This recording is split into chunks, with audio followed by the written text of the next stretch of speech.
Hey, Chef Kelly here. So, what's the difference between baking soda and baking powder anyway? Let's end the confusion now.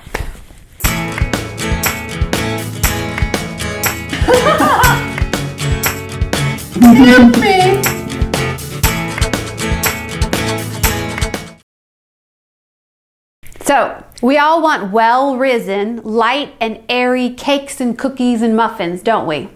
So how do you get them? The key is in the gas. You gotta learn how to produce good gas, people, if you want to have good cookies. All doughs and batters require an ingredient to help them rise, and those ingredients are called leaveners. We all know yeast helps bread rise, and there are two other things called baking soda and baking powder, which are chemical leaveners that help a lot of other things like cakes and muffins and cookies rise. The first ingredient is baking soda. The fancy word is sodium bicarbonate. You put sodium bicarbonate or baking soda in your mix along with some type of an acidic ingredient like lemon juice, vinegar, buttermilk, even cocoa. When they get wet from the liquid ingredients in your batter, they make a chemical reaction that causes gas. That's right, gas. And the gas bubbles are what rise up and make your whole muffin rise up along with it. Baking powder is the second leavener we're going to talk about. And baking powder contains baking soda. It also has an acidic ingredient already in it, plus usually a starch that helps it from absorbing moisture and starting that chemical reaction too soon.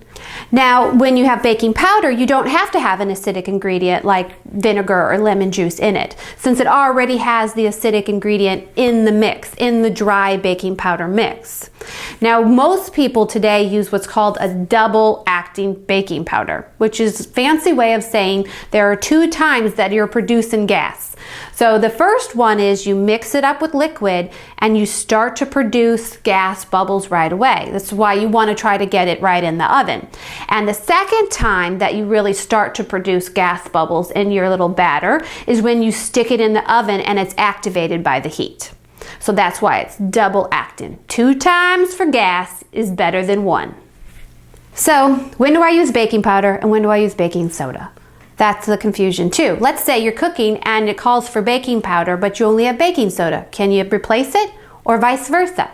So for baking soda, remember the only way it's going to work is if there's an acidic ingredient like buttermilk in the batter. If there isn't, you either need to add one if you're going to use just baking soda, or you have to use baking powder. Baking powder you can use pretty much whenever you feel like it. It already has everything in it to have a party and to make some gas, unlike baking soda, which doesn't. So why not use baking powder all the time? You could, really. I mean, there's no rule that you can't. It has a different flavor, baking soda and baking powder. They have different browning. Baking soda tends to make things brown more than baking powder. Baking powder, since it has different acidic ingredients in it, leave a different taste to your final product. But you really could use it if you wanted just instead of baking soda. Baking soda is 4 times stronger than baking powder though. So if you're going to start replacing one for the other, you're going to have to know some math. If you're going to use baking powder, you need 1 teaspoon of baking powder for 1 cup of flour. If you're using baking soda, you need to think about how much acid you have in it.